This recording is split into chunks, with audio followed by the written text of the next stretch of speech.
flexible, and that's clearly seen with like your career path so far, because I know you said you worked in emergency medicine, but currently you're in education.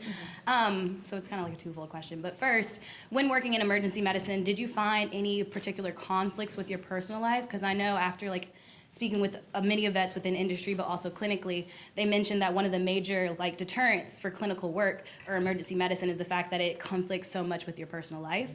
And then part two is you do currently work in education, but you keep making mention of pharmaceuticals. So I was just wondering if you were thinking of going into industry at any point in time and why it kind of like draws your attention. So the first portion of your question to ask about emergency medicine and how it affects your personal life, I want to be fair with this answer. Okay. I think that I couldn't tell you this if I had not experienced it, right? Emergency medicine is not for me as far as working overnights. I can do daytime emergency, but my age right now is telling me that at 10 o'clock I should be in bed, okay? But I encourage anybody, any student in veterinary medicine, as well as any new veterinarian graduate, to do a year or two in emergency medicine. It will help you with your confidence. It is a sink or swim situation sometimes, not all the times. You go in there with knowledge, but you have to think fast on your feet. And I'm not athletic, but any athlete knows that endurance, you build up to it. And that's the same thing with exercising your brain when emergencies come in. I'm very proud of the work that I am doing and have done in emergency medicine, but I've also allowed myself to know what my limitations are. Because if I don't know my limitations, I don't live my best life.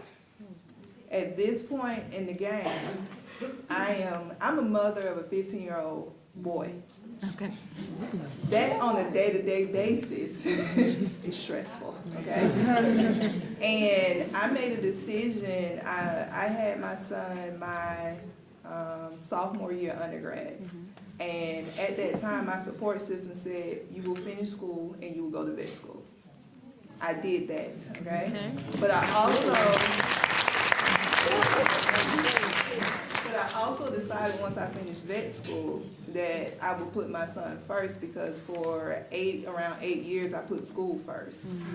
But I failed to realize what a professional, a young professional, what that means. Like and I'm looking at you because I have engineer majoring friends who we've been out of school for almost a decade now, and we're just not getting our footing.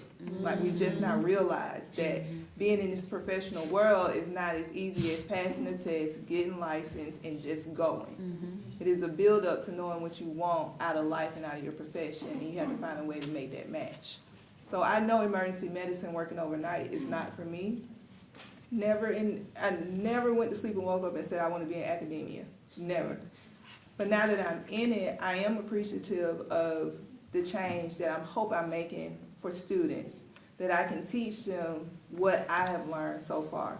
I've always thought that I haven't been out long enough to teach anybody anything, but that's proven to be not true on a day-to-day basis. I'm teaching them something, and I also still am learning from the same professors that taught me that I'm now co-workers with.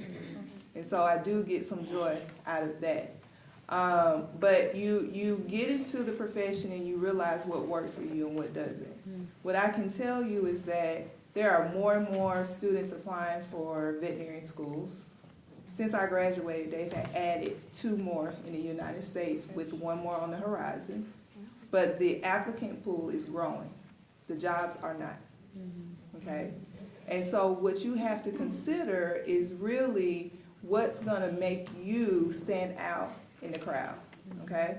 And so even though I said the jobs are not, there's also high turnover in certain areas. So it may not be hard to get a job, but is it gonna be somewhere where you can be happy? And I think your happiness should be a priority, especially when your happiness is contingent upon someone else's happiness, okay?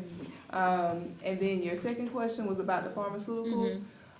It's not anything that I would say I'm directly interested in, but as I spoke to last time, I keep my options open. I keep my finger on the pulse of what this profession is doing, what's possible, and so I always look to it as an option. I may become injured and not be able to handle, lifting animals or being on my feet 10 plus hours a day. Another emergency medicine caveat, you do not sit down, you do not eat lunch or dinner or breakfast, whatever time you're working emergency. Right. So I might get to a point where physically it's just not possible for me anymore. And so I talk about pharmaceuticals because it's always an area that you can jump into.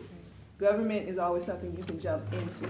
Clinical medicine is not something normally that I've normally seen older people jump into. So it's just about keeping my options open.